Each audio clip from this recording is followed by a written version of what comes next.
Čo? Už je ráno? Ideme predávať nehnuteľnosti.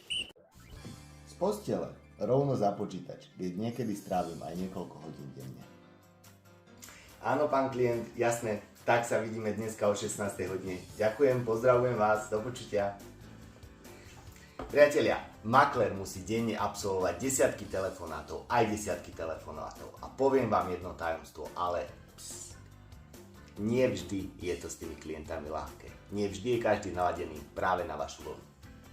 Pred stretnutím s klientom sa musí dobrý maklér aj správne učesať. Pokiaľ máte radi slovenské cesty a radi objavujete nové miesta, tak práca makléra je pre vás ako stvorená. Rovnako dôležité ako pitný režim pre každého človeka je pre klienta individuálny prístup k nemu a jeho nehnuteľnosti. Aj pre túto nehnuteľnosť som urobil maximum. Pri vhodne nastavenej cene a dobrom marketingu je ten proces zaručene rýchly.